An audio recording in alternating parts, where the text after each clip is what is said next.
she was 74, soaked through, standing under the cold spill of a marquee light while the wedding photographers kept their distance and the bridesmaids laughed as if the night could wash away what had just been done.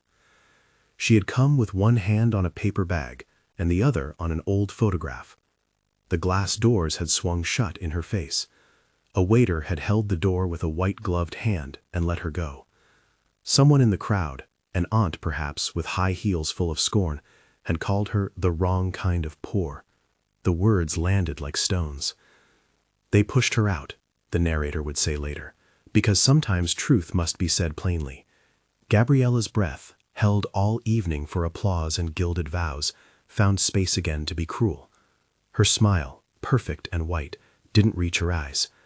Standing at the threshold of a life Rosa had spent every last heartbeat to make possible, Gabriella had turned away from the woman who had taught her to sew, who had stitched collars by candlelight, who had stayed up through typhoid nights and payroll shortages, who had pawned a ring once so the younger girl could finish school. The humiliation was not an accident. It was a striping, a public erasure that smelled like perfume and cold marble. The rain began as the doors shut, thin at first, then a steady sheet that erased prints on the sidewalk, that filled the folds of Rosa's skirt with small, soggy secrets. She stood with her chin tucked into an old shawl and her shoes squelched, feeling the eyes of the city like a low pulse against the nape of her neck. A car idled nearby, headlights casting the scene into brief reverie. Guests who had applauded minutes before shifted, crossed their arms, drew coats around their shoulders. Somewhere inside the hall, a string quartet kept playing as if music could stitch over shame. Rosa's name was whispered afterward into apartment hallways and market stalls, some with pity, some with the entertainment of gossip. People who had never knocked on her door now said they knew what kind of mother she had been, an irrational relic invited into a spectacle only to be made small for the sake of a bigger photograph. If this story is stirring something in you, please subscribe and tell us in the comments where you're watching from. They called her Rosa because she had always carried a softness beneath the lines of her hands, the names of her children embroidered on the backs of aprons, the recipes memorized the way some people memorize psalms. In the small house with the corrugated roof on the far side of town, avocados ripened on the windowsill, and a soft radio leaked the news at dawn. Her days had been formed out of small economies, a tamale here, a mended blouse there, a prayer before the rooster's crow. She had outlived her husband. She had learned to be economy in grief, to live with two kinds of hunger at once, the hunger for food, and the hunger for the kind of approval that Gabriella now sought in silver halls. Gabriella, by contrast, had always had an appetite for bigness, not only for dresses and diamonds, but for the feeling of being seen from the inside of a crowd. She had risen, school, then scholarship, then a job in the city, until she stood one day beside Ricardo, whose suits were tailored in a way that said fortune, and whose laugh had a way of turning into applause in boardrooms. He owned a business that smoothed margins and sought deals with a certain kind of cool ruthlessness. Their life together was planned in spreadsheets and curated in photographs. When she invited Rosa to her wedding, it was, to many people, an inclusive gesture. To Rosa, it felt like acceptance. She bought a new dress with coins she'd hidden for weeks, because to be present meant the world, and she wrapped herself in a shawl that had survived 3 births and 8 winters. So when the door closed, the betrayal cut twice, by the daughter's hand and by the people who chose spectacle over mercy. After the door shut, rain and whip, Rosa's first moments were not armed by anger. They were stunned by an exhaustion that had been gathering like damp on a wall. A garbage can leaked near the curb. The smell of wet cardboard rose, familiar and small. She folded her shoulders and tried to shrink into the world until she could breathe again without being the subject of anyone's story. A few moments later, a young server, one who'd seen the look that had come over Gabriella, tucked a paper cup of broth into Rosa's hand when he circled the patio. He wouldn't meet her eyes. The gesture was small. It was everything. One of the guests, a cousin of the bride with polished nails, hissed a line meant to finish the spectacle.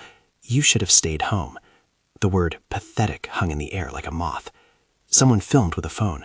The image traveled, as images do, into lives where nobody could press pause on the cruelty. Rosa walked home in the rain the way people walk when everything feels wet, slow, shivering, making no new promises to herself. Her shoes left tired impressions on the pavement.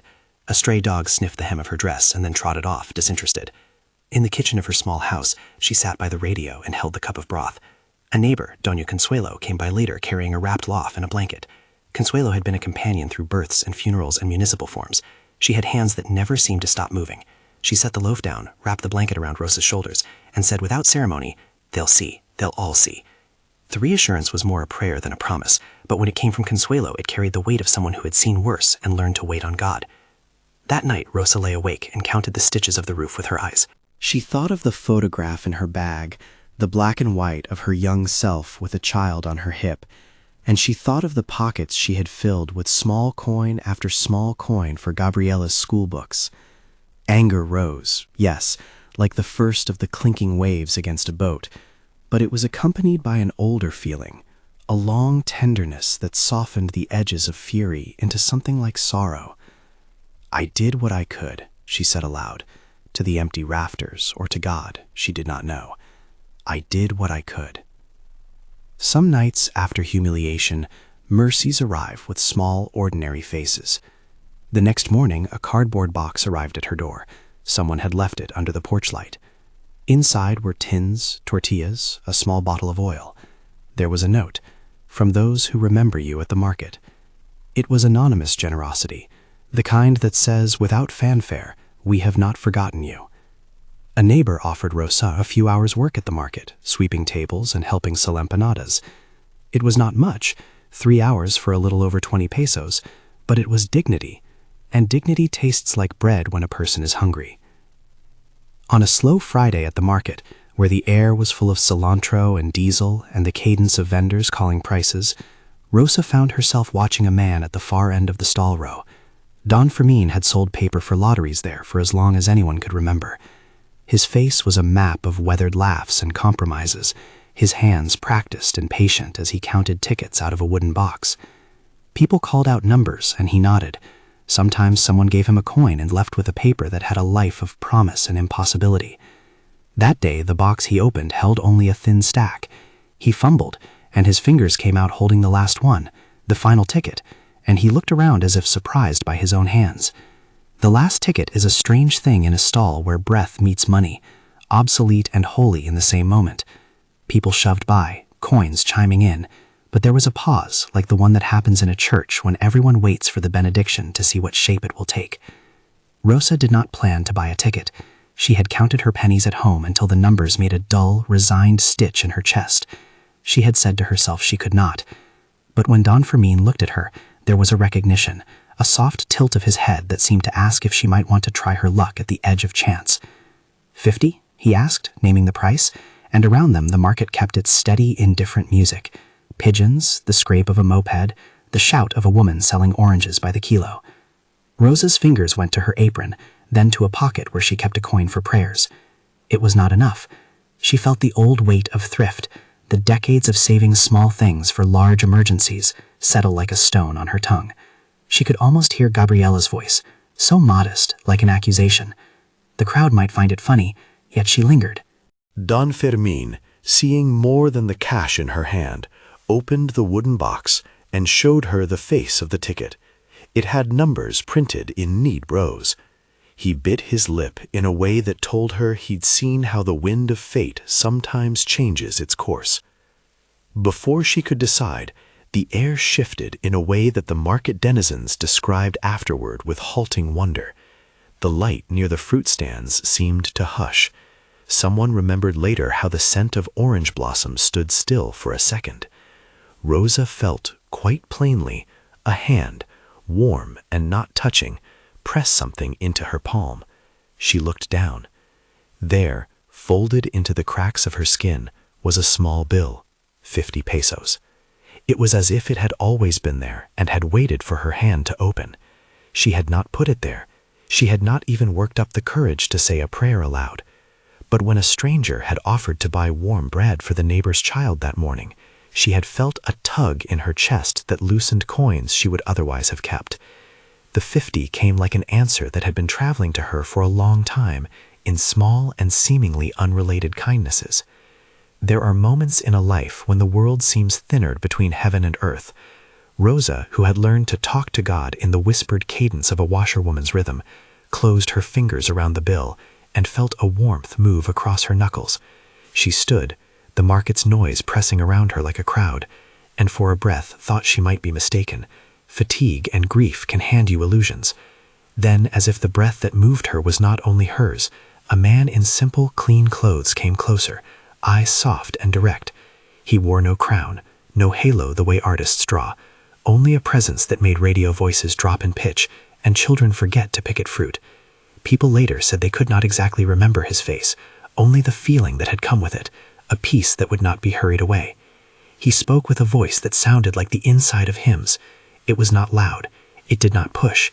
It said words in a way that accepted sorrow and did not pretend it was not real. "Buy the last ticket," he told her. "Trust this small thing." The command was simple and unembellished. If you heard it aloud, you would have found it like a kitchen instruction. Clear, immediate. It carried neither guarantee nor threat.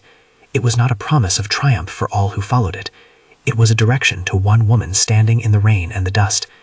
In the hush that followed, Rosa felt something like a river move beneath the soles of her feet, old habits of obedience and prayer that had carried her through sickness and lean months, memory of moments when she had been certain only of bread, and yet bread had come. She looked up at the man. Her face was full of years and of the steady accumulation of small duties. "But I don't," she began, and the sentence was small and mortal, a list of reasons to keep the door closed. He put his hand, a gentle weight, on the market stall, and said nothing more. He did not offer miracles. He did not explain more than necessary. He simply walked away, as if trusting her with this single odd mercy. The world resumed its bustle. Calls from sellers, a boy who sold chewing gum with more bravado than sense, but something had shifted. Don Fermin, watching from the corner of his stall, seemed to sense the direction of what had happened, and nodded, the way a man nods when a debt is paid quietly between strangers. He wrapped the paper ticket in a small scrap of used brown paper and handed it to Rosa with a quiet smile. Her hand trembled, because trembling is the body's way of holding prayer. She pressed the ticket briefly against her chest, then she leaned into a doorway and let herself whisper a short prayer. No sermon, no litany, an utterance so small it could have been a breath. "Lord," she said, as if speaking to the man who had put the 50 into her palm, "if you are with me still, I will obey." It was not a promise to the universe. It was not a bargaining chip. It was a surrendering of the fear that had knotted her days. The words left her mouth like the soft opening of a gate. Afterward, she moved through the market as if her feet had been given permission to carry her. People who saw her afterward said she walked a little straighter. Her neighbors, who had watched frustration make its way into Gabriella's smile, saw the ticket peeking out of her apron like a small white proclamation. Don Fermin went back to his box of papers and rang up small transactions. The world, as it does, kept its steady commerce of small trades and stray mercies. That night she folded the lottery ticket into the pocket she kept near her heart. She could not sleep, not because the idea of money chased her, but because the world had shifted under her feet and she felt the tilt of something large and unpredictable. In the few hours she did manage to rest, she dreamed in the old language of saints and mothers. A corridor lined with doors, each opened by a pair of patient hands. A child who never stopped laughing. A table at which everyone had enough. In the house next door, Ricardo, who had been at Gabriella's side the night before, all suit and certainty, watched the city lights from a balcony and said aloud things he meant for contracts and not for conscience. He invested, he persuaded, he polished the edges of transactions until they gleamed. He liked control like others enjoy comfort.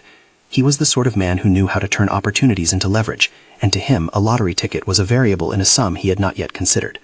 For Rosa, the ticket became a quiet secret she carried like a rosary, a small object that asked for no explanation. She did not tell Gabriella, she did not tell Ricardo, she did not tell the friend who had lent her money for a doctor once. She kept it near her heart, and, in the small hours, folded her hands over it like a child with a keepsake. Days settled like dust. At market, Don Fermin continued to sell. The radio announced small tragedies and city anniversaries, and the name of the station. People in the neighborhood started murmuring about the woman who had been shoved out into rain and who now moved through the streets with a curious light. Some called it a sign. Some rolled their eyes. A few people, those who had been touched by her kindness in ways she had never known, started leaving small packets of food on her doorstep with notes that said, "Thank you for last year."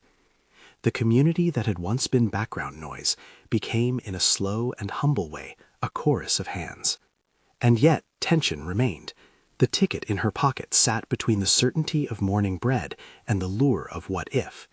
It was a hinge point, the possibility that nothing would change, the possibility that everything could. Rosa understood the danger of dreaming too loudly.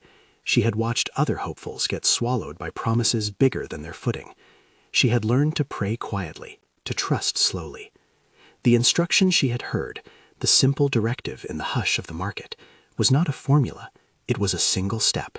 Even as she tended the small responsibilities that shaped her days, she noticed the way Ricardo's name began to appear more often in headlines of business pages, the way his appointments turned into investments and sponsorships. He gave to cultural events, and his laugh was on the charity board. People sighed and called it generosity. Those who saw him at close quarters sometimes spoke of a stiffness in his jaw when matters of loyalty were involved. For now, he was occupied with his own pursuits, and Rosa's life was a small orbit that might continue in the same quiet way forever.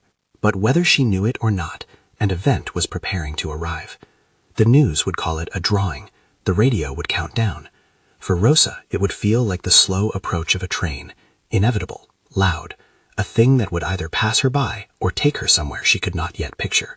On the night before the draw, she sat at her little table with the ticket laid carefully on top of the radio. The numbers printed on it looked like ordinary numbers, 4 digits, a pair, a cluster, arrangements that meant different things to different people.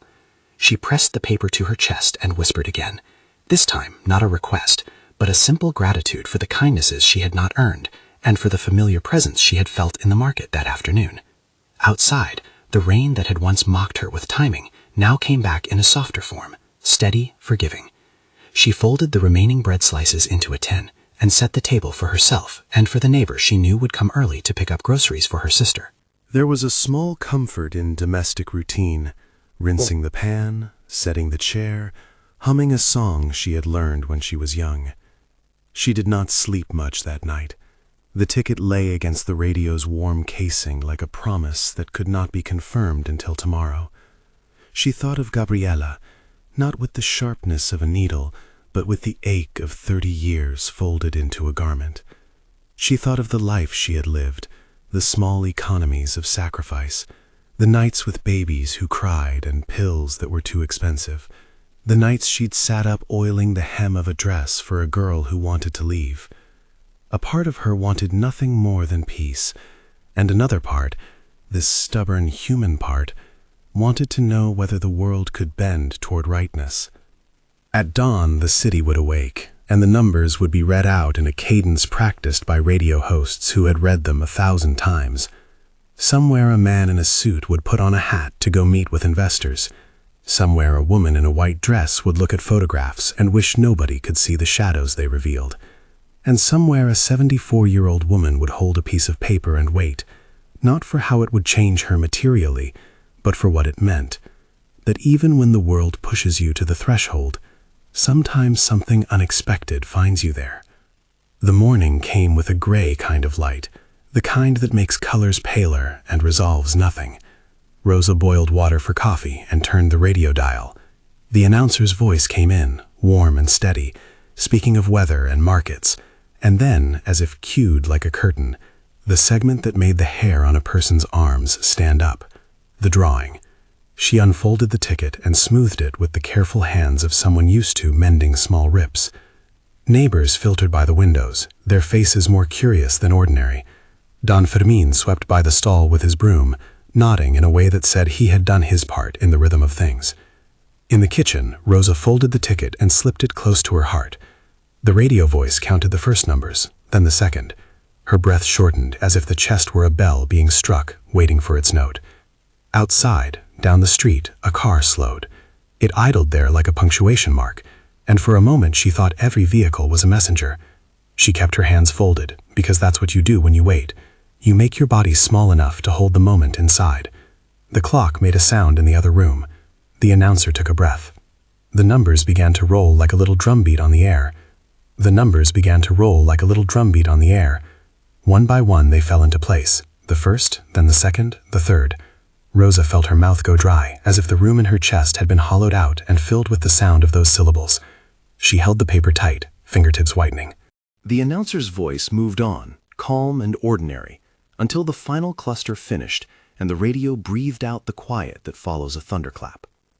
Her knees found the kitchen chair, as if they had suddenly remembered they belonged to a body that could no longer pretend indifference.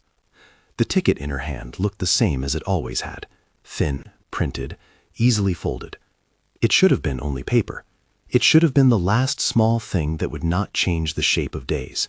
But the way the neighbors leaned their shoulders to the window, the way Don Fermin's broom seemed to slow into reverent pause, these were not illusions. They were the outer signs of an inner shift. "Turn it over," said Doña Consuela's voice behind her, as if she had been inside the room all morning. Her hands, always busy, were steady. Rosa obeyed, and when she read the numbers once more, she let out a sound that was not a laugh and not a cry, but something in between, an animal sound of surprise and recognition. The numbers matched. In the street, a boy who sold newspapers began to shout. The cry was immediate and electric, like someone lighting a string of lanterns down an alley. People came to windows. A woman across the way put down her broom and pressed her forehead to the glass. For a moment, the city's daily commerce, the buses and the carts and the small quarrels over fruit, stilled around the new news and made space for it to breathe.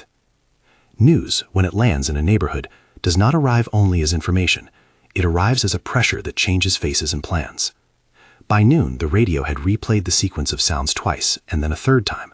Don Fermin stopped selling for a bit and sat on an overturned crate, rubbing his hands as if to assure himself he was still part of the world. He had wrapped the ticket in paper. Someone had suggested framing it, until Rosa told them gently she wanted no frame. "A ticket is not a relic," she had said. "It's only a chance." Chance or not, the city's energy began to point. News vans, small ones with station logos and microphones, started to appear at the edge of the neighborhood like curiosities testing a new tide. People who had not visited Rosa's porch for years came to leave gifts: a bouquet of cheap supermarket flowers, a pie wrapped in foil, a pot of stew. Some came with hands that did not tremble. Some came with hands that did and pretended they did not. Gabriella heard before she expected to. A cousin in the wedding circle sent a message that rolled like a hailstone into her afternoon. "Have you heard?" Her phone became a small furnace of messages.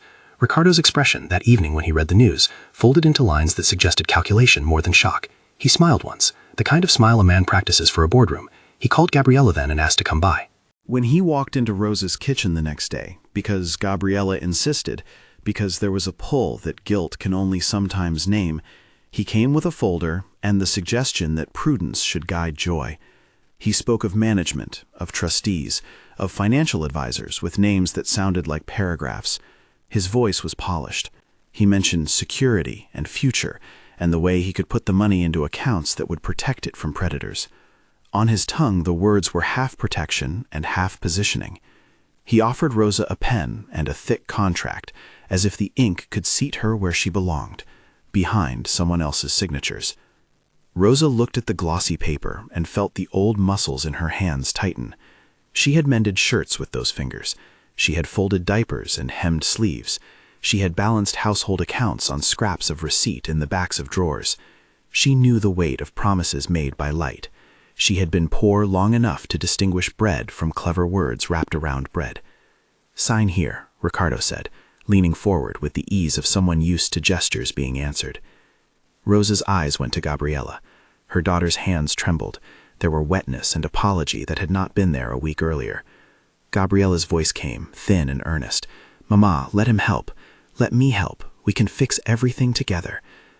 The offer sat in the air like a plate holding something undecided. It would have been easier, perhaps, to accept. To say yes would make the crowd hush, would make the television cameras fold their tripods into respectful bows. It would have offered a quick resolution to the awkwardness of a scandal and kept the family portrait smooth and framed. But that night Rosa had a dream that would not be reduced to convenience. It was not a sermon. It was a quiet warning, a sequence of small images that pressed behind her eyes like light through curtains. She saw hands, different hands, pressing a ledger into a safe with a key that turned like a question. She saw a ledger open and numbers that should not have been there. She saw a woman in a white dress who did not laugh, but instead walked out into rain.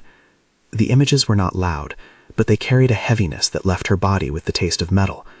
When she woke, Rosa felt the memory of the man in clean clothes, the one in the market, come back like a warm crown. She could hear again, faint as a bell, the simple direction she had been given, to trust this small thing. Trusting, she had found, was not the same as delegating. She knew she could accept help in the mechanics, accountants, advisors, without handing over the authority to decide what the money would mean for other people. She had seen how power could change people more than money ever could. She had loved from the place of scarcity, and had been shaped by it into someone who measured generosity by need, not by pride. So when Ricardo broadened his smile and held out the pen again, Rosa pushed the contract back across the table as gently as if she was moving a sleeping child. "No," she said, and the word was not sharp, but it had a firmness she had earned. "I will not sign." Ricardo's jaw worked as if chewing something that would not go down. "Mama," Gabriella whispered, as if she could translate authority into tenderness so that the word might be swallowed. There were tears in Gabriella's eyes, tears of shame and 1,000 small regrets, but they were not yet the whole of what she would give. "What I will do," Rosa continued, her voice slow and certain, "is this. I will put the money where it helps the people who have always been pushed aside, the ones who sleep under tin roofs, the ones who were there when I had nothing to give. I will pay the debts that keep mothers awake. I will build houses where hands are tired, but I will do it with people who know how to make things last, and I will keep a place at the table for my daughter." Ricardo's lips tightened. "You don't know how to manage an estate," he said. It was not a question. "Maybe I don't," Rosa replied, "but I know what it means to be needed, and I know what it means to be held out of a celebration." The confrontation did not end with a headline. In the days that followed, whispers turned to questions that found officials with papers and offices to open. Those who had watched Ricardo's dealings for years, suppliers who felt the press of his terms, and accountant who had seen figures tucked into margins, began, quietly, to speak. An investigation started not as a dramatic court scene, but as the slow creaking of doors long kept closed. People who had once been afraid to say something found themselves empowered by the fact that a woman who had nothing now had something to lose, and so their stories, which had been small, gathered weight. The news that the company had files that did not match its public face came out in measured tones, an audit here, irregularities there, invoices that bore signatures that did not quite match the dates. It was enough, never a spectacle of cruelty, but enough to draw attention. Contracts were paused, sponsors stepped away, not because they loved scandal, but because they feared it. The man who had once laughed with a kind of certainty felt his deals cool into distance. Ricardo, who had been used to guiding outcomes with a well-timed smile, began to see the scaffolding of his choices creak. He faced questions he had never imagined, not from a courtroom full of fists, but from boardrooms that closed their doors with quiet decisions. A public statement was issued, short, legal, unembellished. Some of his partners withdrew, some met with lawyers. The slow leak of reputation is quieter than a flood, but no less devastating. In the end, Ricardo was left with the particular bitterness of seeing how much of his authority had always sat on the goodwill of others, and how quickly that goodwill can vanish when the ledger is opened. When the first formal notice of an inquiry arrived, Ricardo came to Rosa again, but his steps were different this time, shorter, less sure, as if a man used to measuring everything by the distance he could walk suddenly had to learn a new map. He tried at first to charm the situation into a non-event. He offered apologies arranged like bows on a crescent. He offered to renounce claims to direct control if only he could remain a figure of influence. Rosa listened. She forgave him more than once, because forgiveness for her was not a currency but a practice of the heart. She would not be unkind, but she believed, now in a way that had not been simply theoretical, that generosity without justice becomes a new form of harm. So while she forgave, she did not yield the responsibility she had been given. She commissioned trustees who were known in the community for integrity. She spoke with local leaders, with pastors she trusted, with Doña Consuelo and others who had watched the neighborhood longer than the news cycles had lasted. Together they designed a plan that looked more like a quilt than a skyscraper, small, stitched pieces that fit the needs of people who had been overlooked. There were practical things to do, meeting with a bank to set up accounts in ways that protected funds from misuse, buying land titles that would go to families instead of speculative investments, building a simple legal structure that would ensure houses could not be sold off for profit by the highest bidder. Rosa did not want to be alone in the work. She wanted community to steward the gift, because gifts can rot if kept in a trunk away from air. She wanted the money to breathe and to feed lungs that were tired. As the months unfolded, the first investments were modest and precise. They started with shelter, the most visceral need. Rosa had not been interested in large mansions or gleaming cars. She bought small, sturdy homes, rooms with real doors and windows that closed, kitchens with room for a pot to simmer through a cold week. She invested in the neighborhood rather than in a distant development. She hired local carpenters who had once worked for Ricardo and who now used the wood and nails to build dignity back into families' lives. Keys were handed over to mothers who had known insecurity for too long. They cried and hugged as if time had allowed them to practice gratitude in secret for years, waiting for the day they could open a door with their names on it. Next came a community kitchen. It was not a palace. It was a plain building painted a soft yellow, with benches and stainless steel pots and a sign that read simply, Comedor de Todos. There was a cook from down the street who had always offered free soup to those who could not pay. Rosa made sure she was paid fairly and upgraded the space so the food could be prepared safely and served with dignity. The kitchen became a center not only for meals but for conversation. People sat and told each other what work they needed, who needed a pillow, who needed a doctor. The kitchen convened neighbors, and neighbors convened hope. Rosa also set aside funds to help with small businesses, a seamstress who wanted a new sewing machine, a young man who wanted to set up a bicycle taxi, an older woman who wanted to teach children to read. The projects were not flashy. They were careful, deliberate, the kind of investments that build a city's rhythm back to human scale. She hired Doña Consuelo to manage deliveries of food and to be the bridge between those in need and those offering help. When children came to the comedor after school, they found someone who would listen to their homework and someone who would give them an orange. When grandmothers came, they found a place to sit in the sun. The community watched as Rosa's choices became a map of values: dignity, prudence, generosity, and a refusal to let money become an idol. Stories went out about a house that kept a family together, about a small bakery that started to thrive, about a doctor who offered free checkups twice a month because the clinic had been paid to do so. These stories were small at first, but multiplied like seeds. And Gabriella, who had once had a wedding that made headlines for all the wrong reasons, stepped into a new posture of being a daughter who had been humbled. Her public apology was not a scripted speech so much as a series of meetings, visits to the houses rebuilt, attendance at the comedor to serve soup, long afternoons with her mother sitting on a small bench repairing aprons, and with each stitch speaking words that sounded like slow reclamations. She worked to repair what had been broken within herself as much as the wounds between them. She learned, awkwardly and sincerely, how to make menus, how to measure rice, how to hang laundry without leaving it to the cleaner hands of someone else. The cameras that had once captured a single scandal now came to take pictures of stories that were quieter and less sensational. They wanted before and after shots, and they liked the visuals of keys being handed over and ribbon-cutting ceremonies. But the thing that mattered to Rosa was not the photographs. It was that the night before a roofing team arrived, she would sit alone on her small porch, cup of coffee cooling in her hands, and feel an odd, steady lightness in her chest.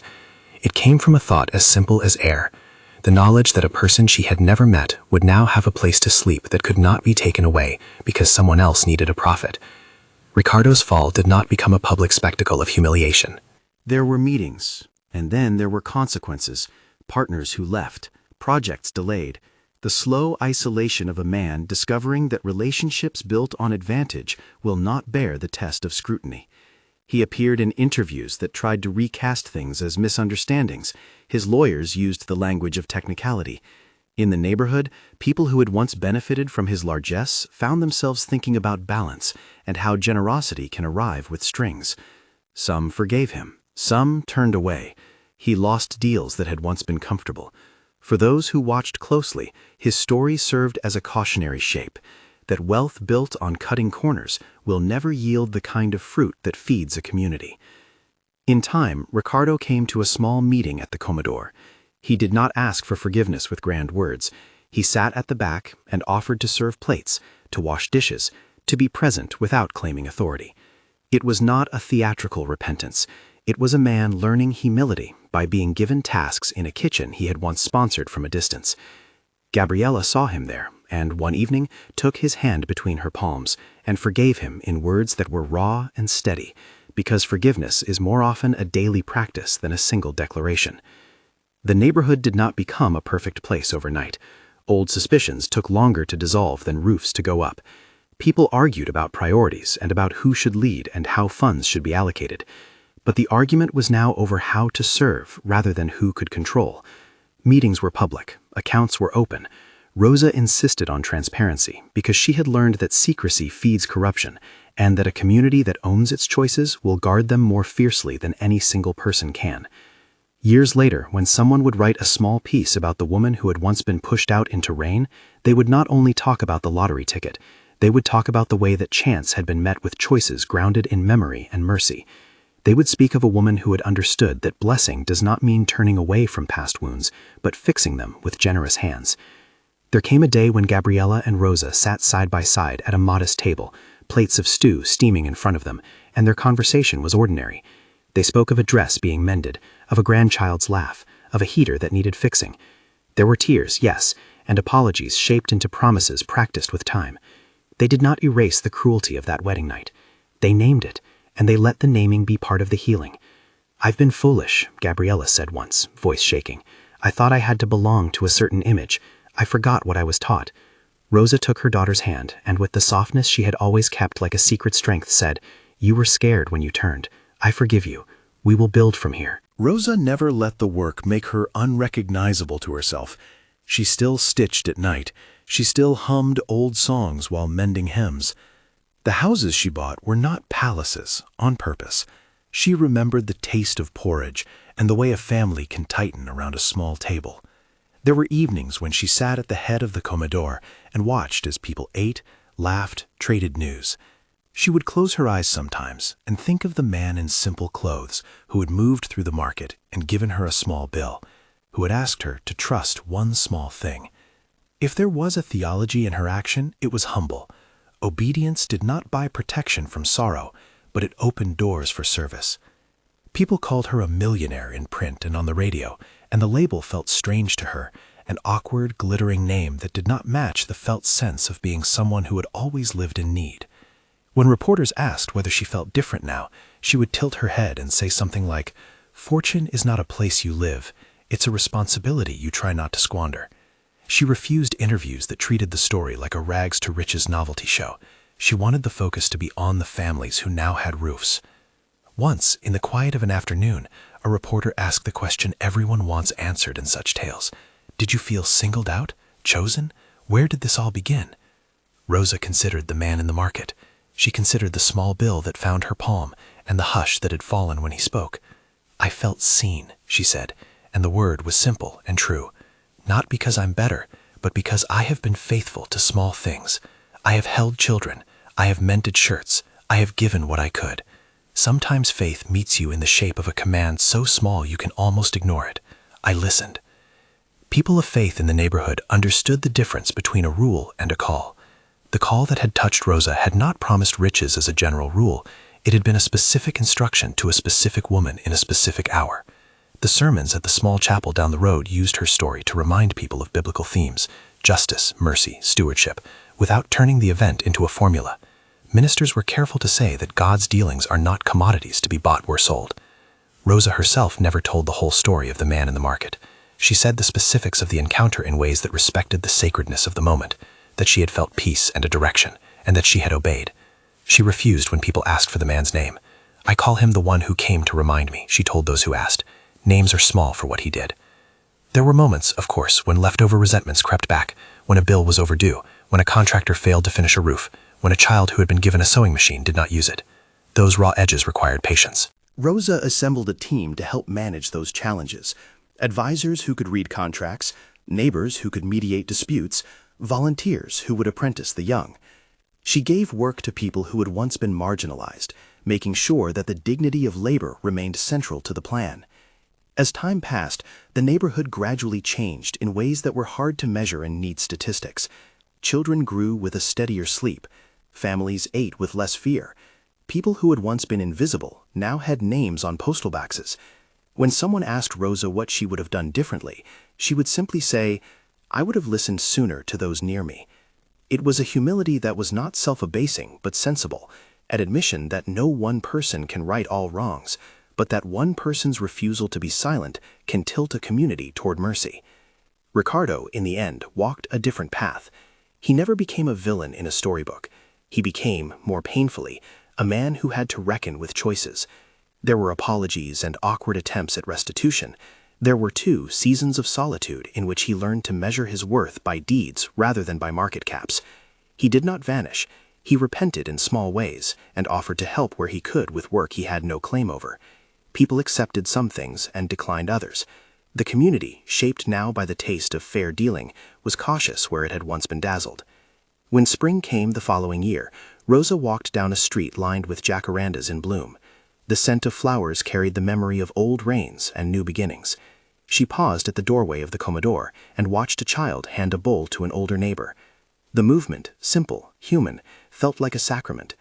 On some evenings, as twilight softened the edges of the houses she had helped build, a presence came to sit beside her. None of the grandeur theosophists promise, none of the theatrical light shows painted in cheap cardboard halos. It felt like the warmth that comes when a room has been set right, quiet, trustworthy, near. Once, when she was especially tired, I heard a voice inside that was both memory and command. Keep doing what you know to do. Keep naming people. Keep building tables. She never spoke the words out loud to an audience. She kept them as a private compass. The man in the market was not a magic trick. The miracle that had touched her life became, in her hands, a long practice of faithful decision-making. In the end, the greatest transformation was not the number in the bank. It was the slow remaking of relationships. The way Gabriella learned to be present without pretending to be perfect. The way Ricardo learned that some doors cannot be forced. The way neighbors learned to sit together and decide what mattered most. The money had been a catalyst, a sudden wind that opened windows, but the ongoing work was human and slow and stubborn. Rosa aged into the fullness of her years with a careful joy. She kept her small house even after she had funds to live many places. She chose simplicity because it left room for other people. She liked to sit in the evening with a cup of tea and the radio playing soft songs, and sometimes Gabriella would sit with her and they would sew together. The seam of the world felt, at last, like something they could repair. On a quiet afternoon, when the light hit the comedor's sign just so, a visitor asked Rosa if she ever regretted the humiliation that had started it all. She considered the question as she folded a cloth, feeling the fabric cool under her fingers. "Regret?" she said slowly. "There are parts I wish had been gentler, moments I would take back if I could. But regret is not the only word for what happened. I would say it taught me that grace can come in unlikely clothes, and that obedience is not a ledger, it is a posture of the heart." The visitor, moved, pressed their hand to theirs and said, "You must have been very brave." Rosa smiled in a way that held both the pain of the past and the softness of the present. "Brave is a word for when you feel you must be strong," she said. "I think I was mostly faithful. I did what I could at every little turn." When the story circulated once again, years later, in a quieter form with fewer flashy headlines, people who had never known their own abundance felt something like permission to be kind in small, steady acts. Pastors talked in sermons about obedience to small instructions and care for neighbors. Young people who had watched the events unfold found themselves volunteering at the comedor, learning skills that would serve them and their communities. And Rosa, who had been 74 and kicked out into rain, sat on a bench in the shade of a jacaranda, hands folded, the leather of her wallet soft with use. She liked to watch people pass by, men carrying grocery bags, a teenager practicing a song, a mother coaxing a child who had skinned his knee. She felt a thankfulness that was not about numbers, but about faces. Once, a week before the anniversary of the wedding, Gabriella put her hand on her mother's shoulder and, with a tremor in her voice, said, "Do you ever think about that night?" Rosa looked at her daughter, into the face that had been both a source of pride and pain. She reached over and smoothed a lock of hair from Gabriella's forehead, like a gesture that had always been theirs. "I think about how we got here," she said. "I think about how fragile we all are, and I think about what we do when chances come. For me, the miracle was not the money itself, but the way it let me say yes to people who needed a house, and to say no when something felt wrong." The two women sat in companionable silence, the kind that carries more truth than words. They did not need to rehearse the apology again. It was already lived. At dusk, as the sky moved through shades of copper and violet, Rosa rose slowly from her seat and walked toward the small chapel at the corner of the street. She did not go to make a spectacle. She went because her life had always been prayerful in small habits, lighting a candle for a neighbor, speaking a blessing over bread. She knelt for a moment, the ancient posture feeling like a familiar garment, and she whispered her gratitude, not a litany, not a trade, only a soft thank you for the presence that had met her in a market and asked her to trust one small thing. People sometimes asked if she credited that market encounter with having changed everything. Rosa would say simply that she had been guided to obey a small instruction at a moment when the world had seemed closed. You must remember, she told those who pressed for a lesson, that the work after that instruction matters more. Obedience is the beginning of a long faithfulness. What you do with the chance is what honors it. Her story continued to move people, not because it promised wealth to everyone who prayed, but because it offered a picture of how mercy might be stewarded when a person uses a gift to repair rather than to parade. It honored the dignity of those who had always been there. It showed that justice could be pursued without turning revenge into spectacle. It taught by example that a life changed by an extraordinary event can be redeemed into ordinary, daily acts of love. Years later, when a young woman from the neighborhood brought her own small offering to the Commodore, a loaf she had baked with her first earnings, Rosa took it and placed it on the serving table with the same reverence one gives to an offering. She looked at the young woman and said, "This is what we do. We keep the table full." That night, after the last pot had been washed and the benches stacked, Rosa walked home under a sky scattered with stars. The cool air pressed the scent of leaves against her face. She paused on the stoop of her small house and looked up, as if expecting to see, in the pattern of the constellations, the outline of the man she had once met among the stalls. She did not see a shape. She saw instead the ordinary sweep of city lights and the silhouette of a neighborhood that had learned to hold each other. She entered her house and set the radio, now more often playing hymns she liked, at a low hum. She laid out the ticket, now framed not in a gallery but in the memory of decisions, into a small box with other keepsakes, a photograph of Gabriela as a child, a stitched apron, a note from Doña Consuelo that said simply, "We remember." She closed the box gently and put it away. Before she turned off the light, she stood by the window and whispered a short word of thanks into the room, as if the walls might listen. It was private, like a small prayer said to an old friend. She did not promise miracles to anyone. She did not offer formulas. She had learned that faith is not a transaction, but a way of living. As the camera of life would later show, the woman who had been kicked out of her daughter's wedding did not become famous because she gained wealth. She became remembered because she chose to reweave what had been torn. Her name, Rosa, would be attached to houses and a kitchen and a set of humble policies that protected the vulnerable. But more than that, she became a living argument against the idea that suffering is a ticket to grandiose displays of wealth. Her life taught instead that a blessing is honored when it becomes a chance to restore dignity. If this story touches you, if it stirs a memory of a quiet kindness or a moment when you had to say no, share it with someone who needs hope. Leave in the comments a word about what small act of obedience has shaped your life. We learn from each other. Stories like Rosa's remind us that mercy and justice can move together when a person chooses service over show.